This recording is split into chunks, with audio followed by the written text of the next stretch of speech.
Bet you've all heard the big news by now. Space Force One crash lands smack in the middle of Dogtown, and with NUSA President Rosalind Myers still on board.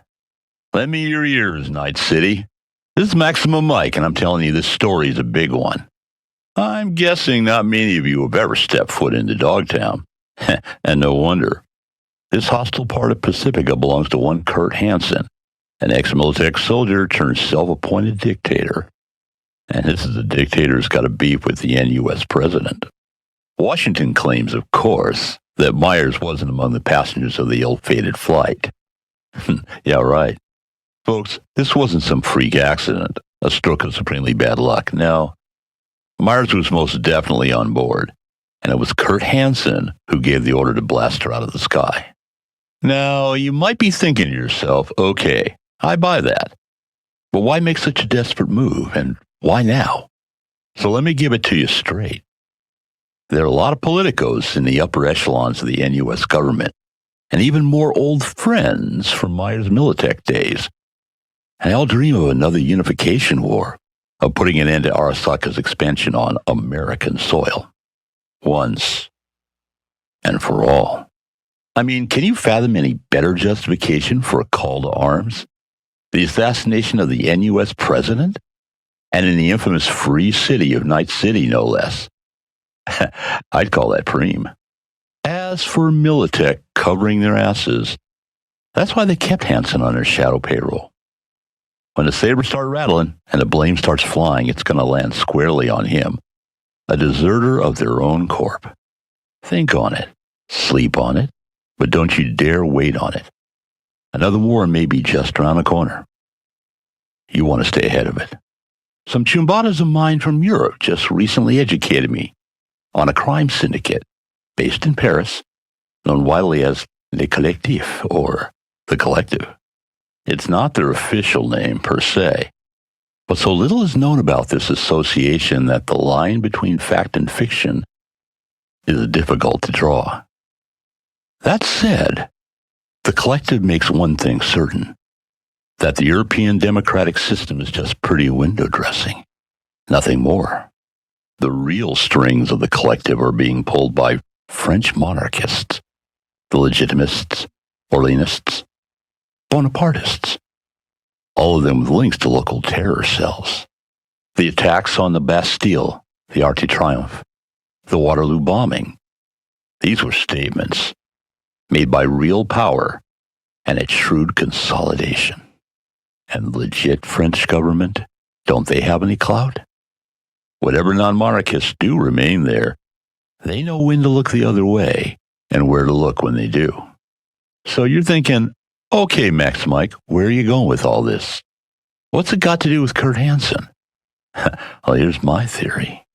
Skylight. That name ring a bell? Yeah, that's right, the notorious netrunner. Rumor is, well, first off, it's not just a single person, but a duo. And second, that whoever they are, they got on the Collective's bad side. Now for the twist. These runners, Skylight, they started working for Hansen instead, and my sources say he had ambitious plans to expand his operation into Europe, right under the Collective's nose. Kurt Hansen, self-appointed tyrant of Dogtown, has been killed. Surprised? Yeah, I didn't think so. A warlord of Hansen's caliber isn't likely to be short on enemies.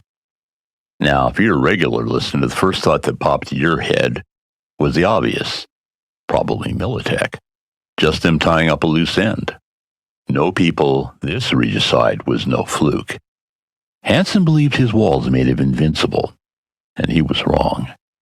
And for his hubris, he paid the ultimate price. Think about it. What better way to send a message to the world than by taking down one of Night City's most powerful people in his own backyard? So, people, let me know what you all think. I'd love to hear your thoughts. So, hey, people, listen up. I've got a story to tell. Goes back to an old friend of mine, netrunner whose name I can't say on air for reasons of personal and global security. And she once told me that she knew the real origins of the net. This friend, she's been around. She started running back before the data crash when the deep net was open to all. She survived the crash, dodged the rapids, persevered through the NetWatch purges, and watched the black wall go up with her own virtual eyes. And she's not one to make up fairy tales. So why am I telling you this? I'm telling you this because what she told me seemed unbelievable at first. So she tells me after a bottle and a half of Joe Teal, Mike, she says, the net isn't what it seems. She continued by asking me a question. Why do you think Bart Moss named them demons anyway? Because that's what they are. Raish didn't invent the net. He discovered it. She looked me dead in the eyes and she said, the net is hell. And Bart Moss opened the door. So over the next few hours, she lays out her case. She talked about the similarities between, how did she put it, hyperfractal stratified computational data synthesis and the practices of the legendary Scholomance. She said that NetWatch has its origins in the Vatican and that the Black Wall sings in Aramaic. Now, listeners, you know I'm a skeptical guy. I don't run every rumor I hear despite what my detractors might say. And I might have kept this one to myself if it weren't for the fact that I've known her for ages, and she's not a kook. So what do you folks think? I'd love to hear from some of the runners in my audience. I'm here to listen. So people, we're going to be talking some good news tonight. We're going to be talking about one of my favorite places, the Pacific Northwest. Since Biotechnica took over there way back during the time of the Red, they've been making a forest grow. The spotted owls are nesting again, and I even heard that Sasquatch is back. And if any of you can get me an interview, I'd really like that. But it's not all paradise, folks. There's something else going on. Ever hear of Armillaria solidipes? Probably not. But it used to be the largest living organism in the world, a single fungal growth that stretched beneath miles of the Oregonian wilderness. And that was just a century ago. Unfortunately, bioplagues, acid rain, and pollution ended that, and the fungus was declared all but dead by the middle of the century. Well, good news for mushroom fanatics everywhere. It's back and better than ever. Biotechnica has made the return of this organism a top priority for their ecological restoration project in the Northwest, and they've got the patent filings to prove it. I checked with the NUSA and EEC patent offices, and Biotechnica's got patents for solidipes for the purposes of soil improvement. Well, that checks out. And biodiversity measurement. Yeah, that makes sense. Hey, but what's this one? Bioinformatic neural simulation. Oh, that sounds interesting. I decided this was worth looking into, so I got a friend of mine to get me some satellite images of the area of that fungal restoration. And smack dab in the middle of it is a Biotechnica black lab. That's not that strange, except that the place is linked up in a big way. Transmission towers, sat dishes, what looks like even a hardline data fortress. Why all the comms? Well, I think it's because they're out there building an AI made of mushrooms. Yeah, I know it sounds crazy, but why not? It's been known for a century that mycorrhizal networks are capable of processing data, similar to our data digital networks. And a construction like this would let Biotechnica fly to the NetWatch restrictions on AIs, because no one wants to end up like EBM. But what I still don't know, listeners, is what that AI would be for. Cryptoanalysis? Net weapon? Gen X simulation? So, if any of you are planning to take a trip up north, do me a favor and flip over a few logs and let me know what you find. I'll be interested. All right, listen up, people. I've got a public service announcement. It's about the scourge of our age, that chrome nightmare that you know is cyberpsychosis. It seems we can't go a day without some boosted lunatic tearing through a crowd of bystanders. The story you've always heard is that it's a psychological condition, a kind of dissociative violence. But is there more to it? What if cyberpsychosis is intentional? I once heard a theory that I think merits some thought. An old friend of mine used to say that he thought the biggest manufacturers had got together a long time ago and agreed on a baseline failure rate for certain devices. Bad code intentionally inserted into the mind-machine interfaces to slowly drive people up the wall, a kind of human planned obsolescence. I figure, what's the best defense against a nut job with a 23-inch telescoping blade in his forearm? A 26-inch telescoping blade in yours. I can't say he's not onto something. Every time some psycho tears his way through a mall, sales of combat cyberware spike. Every time Net54 News runs a story on a massacre, some Arasaka exec buys himself a new yacht. Can that be all, though? It's no secret that incidents of violent cyberpsychosis have skyrocketed in recent decades, despite improvements in manufacturing and design. But there is something new in the latest generation cyberware. Get ready for this, kids. It's the black wall. If you aren't a runner yourself, or a code jockey, you might not know, but the black wall isn't some mystical barrier floating somewhere in the deep net. It's actually a complex hardware-software infrastructure designed to keep AIs from accessing your gear, among other things. Maybe it doesn't work as well as NetWatch says. Maybe the madness of the deep net leaks over to our side from the black wall from time to time. Drives some poor chumbo right over the edge. And it's possible it doesn't really exist anyway. Maybe it's just something the media came up with. Look, I'm not saying there aren't attacks. I've seen a few myself. What I am saying is there's a million reasons why one human might want to butcher another. Hell, we've been doing it for millions of years, even without cyberware. But let me tell you, listeners, with cyberware, it's easier than ever. And then on the other side, maybe the corporate and media types just came up with a word so they wouldn't have to think too hard about it. And you wouldn't either. Of course, this is all speculation. If I knew what caused cyberpsychosis, believe me, I'd tell you. So people, let me talk to you about Trauma Team. You know them. You love them. And if you happen to live in Night City, they're basically the only game in town for your medical care. If you watch their ads or listen to the testimonials, they say they'll come to your aid in a pinch, patch you up, get you on your feet again. If you can pay.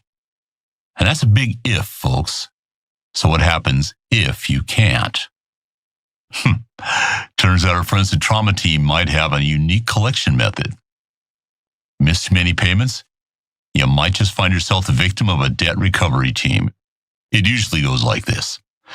So you'll be minding your own business when a helpful Trauma Team rep will approach you and dose you with a quick-acting sedative. After it takes effect, the debt collectors scurry in, load you into one of their specialized transport. No one's going to stop them. After all, they're Trauma Team. You'll first be scanned for cyberware and natural organs. Your body will be compared to a continually updated database listing the prices for aftermarket parts and organs. You owe them 7,000 eddies from the time you fell down the stairs on the way back from the bar, so that's put up against the expected value of your parts. So is that a new Kuroshi eye you have there? Well, that's selling for about $3,000 and that's coming out. Nice heart you have there. Dynalar Cardio X model. Yeah, they'll take that too. Don't worry though, they're not going to let you die. They are doctors after all. No, they'll quickly replace with the cheap knockoff from USSR they pulled out of a guy who was gut shot in a shootout last week.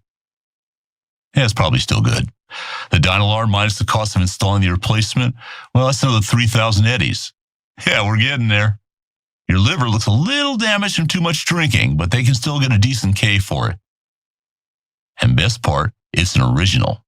So as long as they don't take the whole thing, it'll grow back. Livers are great like that. You can be like a sheep, constantly shorn again and again and again. So now with your debt repaid, your account back into black, you're free to go. You wake up with a hangover and feeling kind of strange. But hey, for your trouble, they give you a voucher with a 6-month upgrade from silver membership to gold, and it's at no additional cost. That sounds like a good deal to me. Yeah. How about you? So listen up, people. I've got a story to tell you. I heard something recently from a nomad friend of mine. She was telling me about some strange stuff happening out in the Badlands of the East. She said she ran across another nomad patrol. 5 people, all mauled to death by a wild animal. But the thing is, folks, there haven't been mountain lions out there in almost a century, wolves in even longer. So what could it be? Well, I'm reminded of a story. Story told me by an old merc I used to know. He once took a job that had him fly over to Romania, looking for some corpo's missing brother. Search took him to an old village, and they decided to camp for the night before searching the woods in the morning. That night, they could hear barking, howls in the distance. Even though they knew it had to be wild dogs, the team could barely get any sleep that night. Then, just before dawn, they were attacked by animals. But they weren't dogs. They were werewolves. No, listeners, I haven't lost it. I mean it. They were werewolves. But not the ones of legend and not the ones in old Hollywood flat screen flicks. These bad doggies came out of a lab. See, it turns out that EBM had decided to back some rather unsavory sorts in an attempted coup of the government and offer these gene freaks as part of the deal. Of course, it didn't work. The coup was crushed a few months later and EBM isn't around anymore either. The question remains, where did EBM get their knockoff wolfmen? They never had much of a gene hacking division, so they must have come from some other corp. The obvious answer, of course, is Biotechnica, who just happened to own most of the land south of Night City, all the way down to the border. So what do you think, listeners? Is Biotechnica releasing experimental monsters in the Badland? Maybe those protein farms down there are cover. Something broke out of a lab with a taste for human blood. It's always good advice to watch your back. But this time you might want to pack a few silver bullets next time you leave town. Just saying. So listen up, folks. This is Max Mike coming to you with something to think about. It's no secret that the first bioplagues were released back in the 90s by the old USA. And they were effective. I mean, there's a reason non-synthetic drugs have become the stuff of legend. It's pretty hard to make heroin if you drive opium poppies to extinction. But the plagues that came after, the ones that killed off the bananas, most varieties of wheat, or more recently, all the cows, where did those come from? Now, if you listen to the experts, they were naturally occurring mutations of existing diseases brought about by climate change and overcultivation. Yeah, like we've been hearing that for the last 70 years. But here's the truth. There's been an invisible war going on between rival agricorps for decades now. And the casualties? Your food supply. See, this started after Biotechnica developed the formula for mega yeast. That's the primary source of Chew-2, that stuff you put in your car. They learned that if they could control the organism and prevent competitors from growing their own, they could have a total monopoly even without trying to run the refineries themselves. Instead, they just outsourced that work to Petrochem. So they decided to apply the same strategy to the food market and prevent competitors from growing anything that wasn't a licensed Biotechnica brand. They started making Terminator crops, resistant to the naturally occurring plagues that ravaged North America during the collapse. But if you don't pay a yearly licensing fee, your crop just stops growing the next season. So what came next? Engineered viruses designed to kill anything that wasn't a licensed crop. Now, I've got friends at Biotechnica. You put enough booze into them so they can't lie anymore. They'll tell you that they didn't shoot first. Their European and South Am competitors started this war. And that may be true, but it doesn't change the fact that every year there are more crop failures, more extinctions, more plagues. Biotechnica today spends more money researching biological countermeasures to beat the competition than they do on growing crops or even on marketing. So you might want to think about that the next time you head down to your local All Foods to pick up your kibble and scop. So people, listen up. I've got a story to share with you. Recently, I've been hearing about this monk that's been walking around Night City streets, healing the sick, but only those he deems worthy. Some of my listeners seem convinced that it's none other than Raish Bartmoss. Raish Bartmoss. Yeah, you know, the guy, the chief architect of the net, and later its badass destroyer. The rumor has always been he got taken out by a killsat in the early days of the Fourth Corporate, but no one ever took responsibility for that strike. Is it possible Bart Moss set his creations wild and faked his own death? Did he bring down the net he created because it had turned into another tool the corporations could use to track us and to ultimately completely subjugate us? Think about it.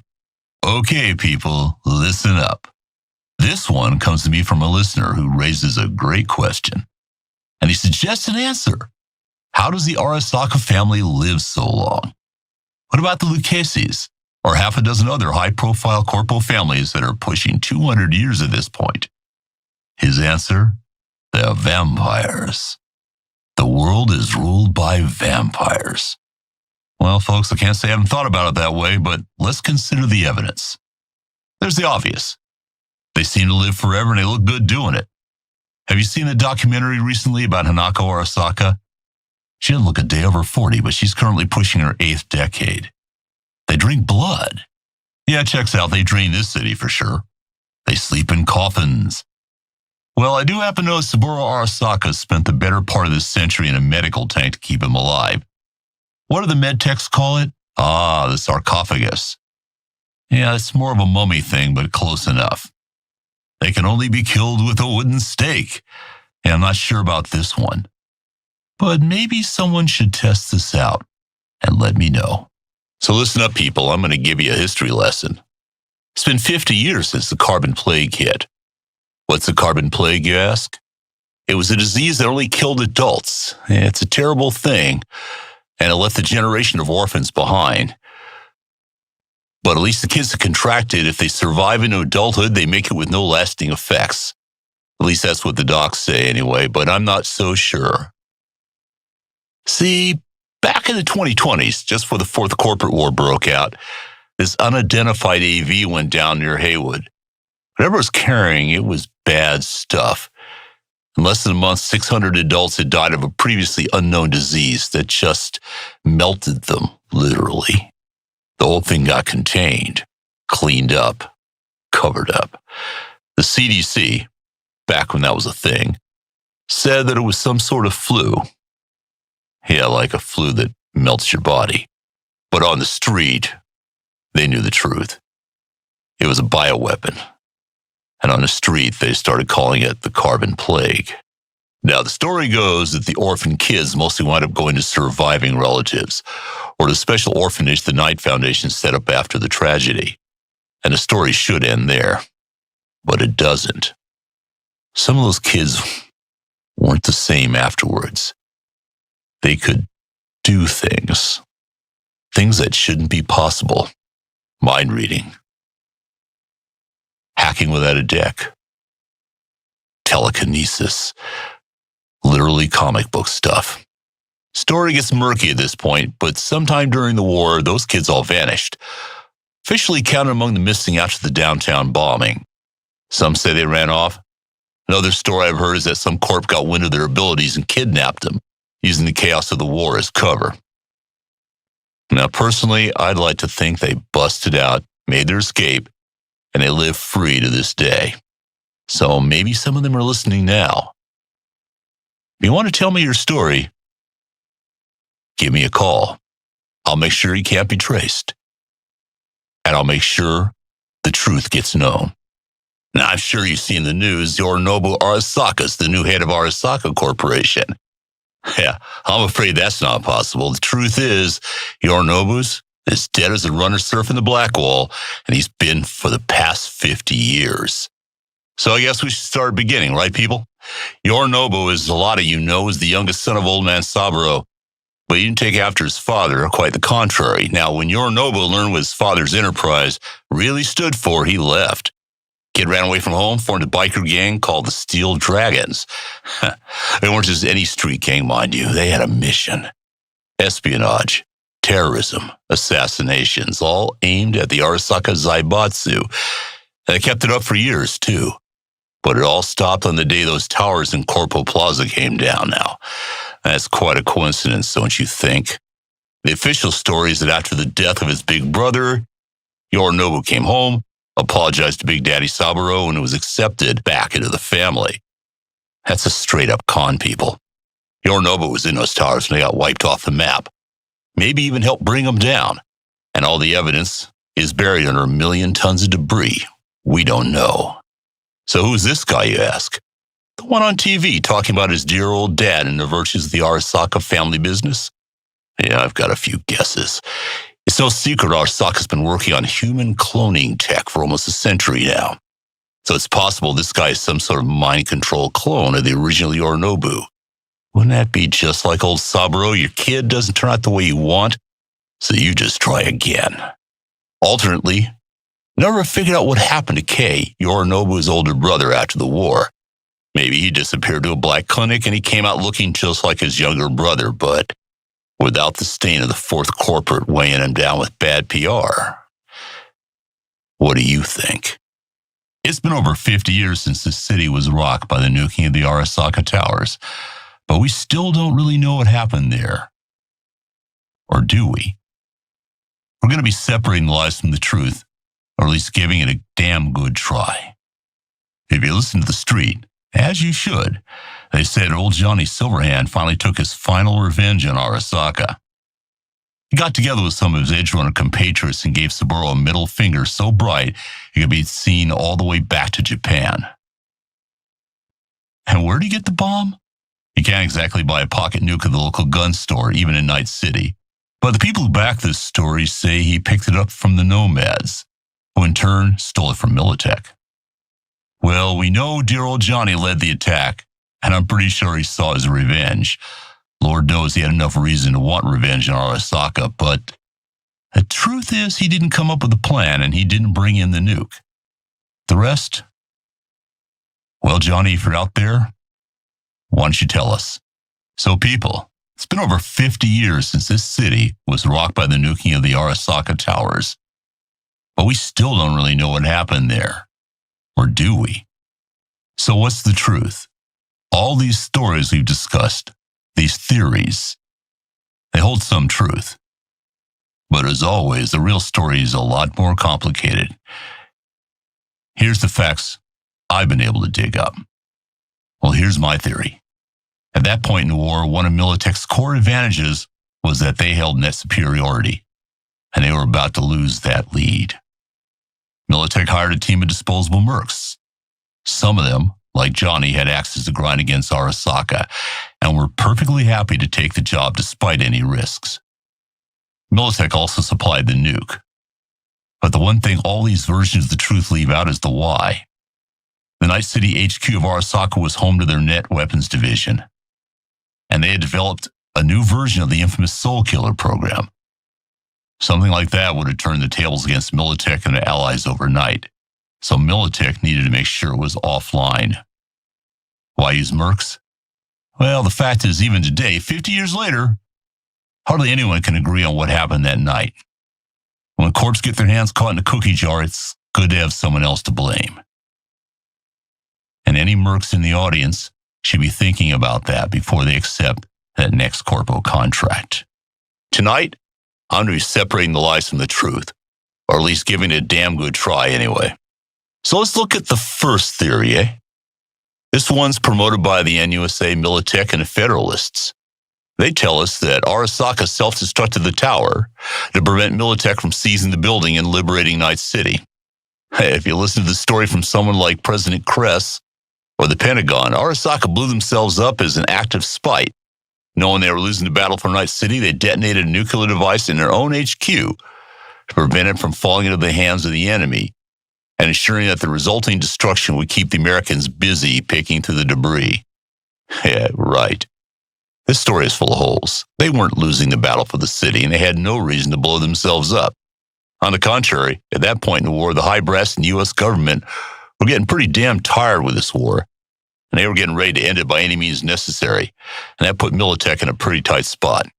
What's true here is that Arasaka did have a nuclear self-destruct device in the building, but I promise you, that wasn't the source of the explosion that night. The weird thing is, no one ever found that Arasaka nuke, intact or otherwise, in the rubble, which means that thing is still out there somewhere. I've got another theory I want to float past you, this time from the Arasaka side. Arasaka's always said that Militech was behind the bombing. After having been repeatedly humiliated in their attempts to take the city, they finally employed a commando team to infiltrate the building and plant that nuke. According to Arasaka, the people of the city stood with their patrons from across the Pacific and were instrumental in Militech's repeated military failures in the city. They also say that Night City wasn't just collateral damage, but the secondary target. I believe Militech was behind the attack. That's what my sources tell me. But Arasaka isn't telling the whole truth either. And the stuff about the loyalty of regular Night citizens to their friends in Arasaka is a damn lie. It's true that Militech had reached a stalemate in the battle for the city. Arasaka's military was well contained. In reality, the attack was meant to destroy Arasaka's secret weapon. What weapon? We'll get back to that in a bit. This is the voice of Night City, Maximum Mike. I've been hearing some distressing reports that some of my regular listeners have been roughed up, questioned, and in some cases vanished, all by forces unknown. Now, remember, folks, I'm protected. They're never going to be able to lay a hand on me if they could even find me. But for you, the listener on the street, well, they already prey on you every day. I want you to be careful who you talk to out there, people. I want you to stay safe. I think Richard Knight made way too many enemies. This is a man who went on his own path. He wanted to build this place into a super city, a city of the future. You don't do that sort of thing in a world as corrupt as it was back then. And I'm pretty sure that between the mob, the governments, the corporations, he had enough enemies. Probably he didn't just get shot. There was probably a line outside his apartment. And the reason no one's ever figured out who did it? Well, that's because there were too many people who would have done it. He's a good man, but I think he picked the wrong enemies. So hey people, Max Mike here. Now, I know you follow the news and the scream sheets, so by now I know you've heard about the assassination of those ESA officials during their big conference in Zurich, right? Yeah, the news says it's high rider extremist, lunar separatists pushing back on ESA expansion on the moon. But of course, that's not really what's going on here. Never is. Now, I've got friends in, let's say, high places, and they've told me the truth of the matter. See, a few weeks ago, a Militech espionage team infiltrated an Arasaka base in the Mare Nubium. That's the Sea of Clouds. They were there because of unusual seismic activity at the base. It's an indicator that Arasaka's moving around a lot of regolith construction. For you dirt boys and dirt girls in the audience, let me clarify. Regolith's just a fancy name for moon rocks. So what do they find, you ask? Only a partially completed and totally unauthorized mass driver. That's a big rock thrower. It's really good for getting cargo materials back down to Earth from the moon. And also, as we learned in the last war, it's a great way to drop rocks on cities. So you might not know this, but new mass drivers are strictly regulated by international treaty, and they're prohibited under ESA lunar use contracts. The ESA has the ultimate high ground advantage in any Earth conflict with their own Tycho and Copernicus mass drivers. And they really don't want anyone else having that same advantage, especially Arasaka. So, my friends in the know tell me that Militech seems to have fed that information about Arasaka's secret mass driver to the ESA committee in advance of Arasaka's upcoming lunar contract renegotiations. And to keep their contracts, Arasaka has taken the drastic action to eliminate anyone in the ESA who might have seen this data on their mass driver. But hey, this was sloppy by Arasaka standards. In fact, so sloppy, I'd be really surprised if this had come from the top. I'm guessing some middle manager somewhere was just trying to cover their ass. If you got food today, if you managed to get clothing, you probably have a nomad family out there to thank. They're the ones bringing in a lot of the food. They're bringing in a lot of the commerce. They've been out rescuing the abandoned ships and loads from back in the days of the Fourth Corporate War. So you may owe a nomad a lot more than you think. But I gotta say, among every group, there's some bad actors. Like the Raff and Shiv, for example, that The Wraith guys. They are bad actors. But my friends in the Nomad groups, they know they're bad actors. And they're trying to help Johnny Law hunt them down, get rid of them. So before you go paint all the Nomads with the same brush, why don't you get a little learning first? Find out what you're talking about. Because whether you know it or not, you owe a Nomad for your life. Hey people, got something to kick around here. You remember Busan, Korea? Maybe you do. It was in the news because in 2022, it was a city of 4 million people and a site of one of the nastiest fights of the Fourth Corporate War. Now, just a year later, it was a city of 4 million ghosts, the entire population having been exposed and killed off by some unknown disease, which was incredibly rapid and lethal. Whatever it was, the Koreans did contain it, and even today the blockades maintain on that dead city. Or is it? I don't mean the quarantine, that's real enough. Ask anyone who's tried to sneak in. No, I mean the city. Is it really dead? It's hard to get satellite footage of the place, but a friend of mine in an interesting place dropped me some images, and let me tell you folks, something is going on. In December last year, fire broke out in the Donye district. Now, that's not unusual. Maybe a lightning strike, old gas line. What's strange is that in those satellite images in February of this year, that damage appears to be repaired. Now, the Koreans who maintain the blockade of the city have responded to rumors in the past. They say the city was already one of the most automated in the world before the war turned it into collateral damage. After all the people died, the machines just kept working. That even made sense at the time.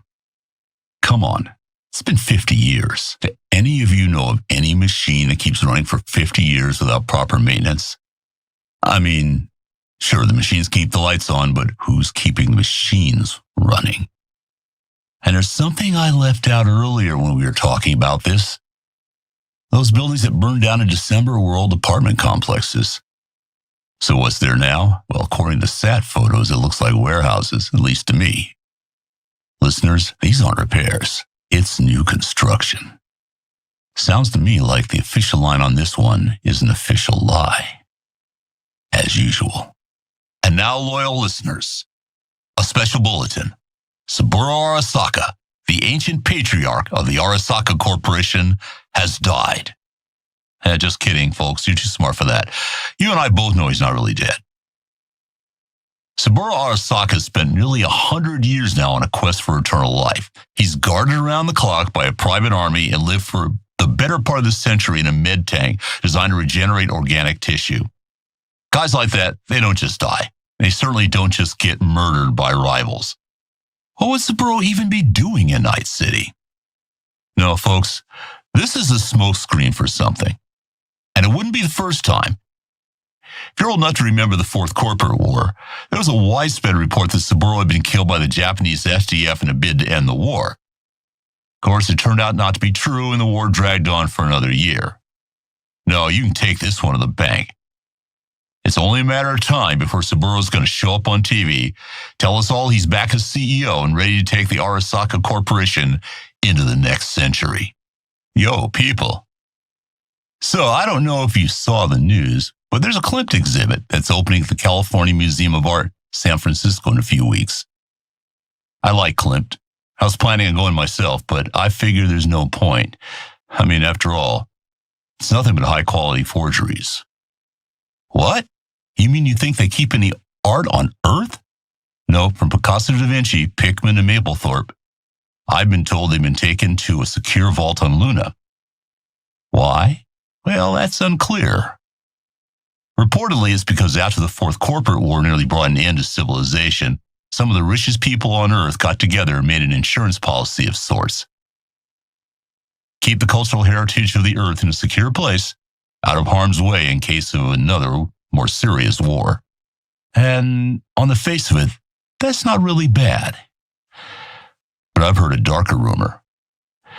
I'll fill you in, but first, let me tell you a little story. Long time ago, I knew a guy who owned a small restaurant. Now, things were good for a while, but times change, tastes change, rent goes up, way up. So he decides to cash in on his insurance policy by setting the place on fire. Now, don't worry, I'm not giving away any secrets here. I mean, he was caught, convicted, served his time in a braindance cube, and now he walks the streets a free man. But you know how they caught him? Before he burned down his diner, he took out all the expensive kitchen equipment and sold it. Dead giveaway. So think about this. Someone up on Luna is taking all the stuff on Earth they think has value. Maybe they're not just hoarding it. Maybe they're planning something else. Think about it, folks. And the next time you see a rocket launched from the spaceport, ask yourself this. What if that's the last shipment? Newsflash, people. You've heard about this relic that Arasaka's teasing to the rich and famous? It's all over the scream sheets. Copy your personality engram into a chip, and your loved ones don't have to say goodbye when you finally die. Carry your dear sweet grandma around on the chip, ask her for advice or pick me up whenever you need it. Eternal life of a sort. Of course, this is only on offer to the richest and most powerful people. Immortality isn't for squeebs like you and I, the common man. But is there more to it than that? We know that Arasaka's been working on mind emulation technology for half a century now. Most notably with the infamous Soul Killer. You've probably heard of it. It's a net weapon capable of copying your mind to a secure server and leaving your body an empty vessel. And what do they do with the copies? They interrogate them. There's some experimentation, a little torture, the good stuff. So you, a billionaire executive, decide to get yourself copied so your precious offspring never have to be without your sage wisdom. Or so you can give your annual speech at the company Christmas party. I mean, what would the world do without you? And Arasaka gladly makes a copy of your brain, puts on a chip, and hands it over. But not before making a copy for themselves. And that copy goes straight to digital interrogations, where they pull your psyche apart bit by bit until they've squeezed every last memory out of you. Every compromising situation, every crime, every heartache, your secret fears and desires. And now you belong to them. Literally. Yeah, someone in Arasaka's marketing division should get a raise for this one. They've taken the most feared weapon in Arasaka's arsenal and turned it into a luxury consumer item. That's pretty impressive when you think about it. And remember, operators are standing by. Yo, people, I've got a story to tell you. Maybe a little bit of history. Anybody remember the Bozos? They vanished from the city a couple decades back, so maybe you younger listeners won't remember, but clowns once terrorized this place. Yeah, clowns. Really mean clowns. Back in the day, Night City had hundreds of what were called poser gangs. That's a gang where all the members get surgery to look alike, or they get it on some theme, like characters from an old TV show, or dead presidents. The Bozos were biosculpted to look like circus clowns, and they like to play pranks on people. But then they turned, and the pranks got real nasty. So, why did I bring up the Bozos, people? Well, that's because I've got someone for all of you faithful listeners to keep an eye out for. I've got a trusted source on the street that tells me we've got a visitor to our fair city from Brazil. And this guy is something else. He's got a permanent hairdo like a circus clown, and I hear he's even got a big red nose. Supposedly he's some kind of merc or arms dealer, but the rumor is he's also a genetic experiment. But hey, big nose, weird hair, could this guy have something to do with the Bozos? Or maybe this guy just left his circus somewhere else. Time's going to tell, listeners, but in the meantime, I'm counting on you to watch out for flying pies that explode. So people, listen up, this is serious. I want you to think about this. You know the name Raven. You know Morro, Dynalar, and of course, Kuroshi. They're the finest eye makers in the world. Probably you've got at least one of them in your skull right now, don't you? But do you ever wonder who's watching behind those eyes? I think it's time you do. Because those eyes aren't yours, you know. Somebody makes them, somebody programs them. Those moments you think are private? How can you be so sure no one's watching? The next time you're out doing a deal, think about it. Maybe when you pull the trigger on that job, the corp who manufactured your eyes has evidence. You think you aren't a target for blackmail? You better think hard about that last one, Chumba, and be honest with yourself. Where do you think they get the data sets for the newest brain dances? Probably your private life. But hey, don't limit your imagination because the corporations sure don't. What if there's stuff they don't want you to see? Little chameleon filter there, some perception coding here, and suddenly they can decide what you even get to see. Who knows what they might want to hide from you? Spies, secret labs, facilities, and of course, that kick murder squad they sent to your door because you knew too much. So, you think seeing is believing? Not with these synthetic eyes. Well, that's a good question, listener. I'll tell you, I have lived in a mega building. In fact, I lived in one of the first ones ever built in Watson. I didn't have much option. It was either that or go outside and find a squat underneath a radioactive bridge somewhere. So it's crowded. You get to know your neighbors real well. Some of them you don't want to get to know real well. But problem is when you've got several 100,000 people, you got to put them somewhere. And Night City was not a good place to put people 20, 30, 40, 50 years ago. There was a big hole in the ground, a lot of glowy stuff, and most of the inner city was wiped. So what do I think? I think they're a necessary evil. They're cleaning up a bit. I mean, the first ones in Watson were a bit sketch, but we need them. They're not the best deal, but they might be the only deal we've got in town. This is the voice of Night City, Maximum Mike. Autonomous taxis, huh? I'm surprised they haven't done it more often. I mean, after all, they're not too smart. They're not like AIs or anything. I'm sure even AIs could do that. No, most probably someone hasn't been keeping up on all the real complex maintenance you need to do to keep one of these autonomous taxis on the road. And when you start cutting corners, that really simple, stupid robot stuff starts getting real simple and real stupid.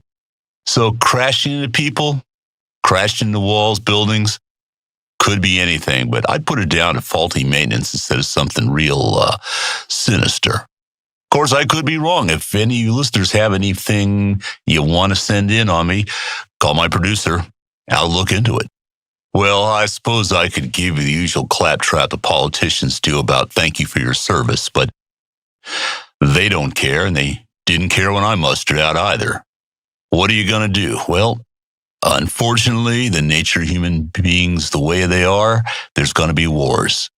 And even if they're not declared wars, there's always going to be a need for somebody who knows how to get around, use weapons, protect stuff, manage to get a hand onto, let's say, military hardware and know their way around it. So what are you to do? I'd say be a solo. It's worked for me in the past. Probably worked for you.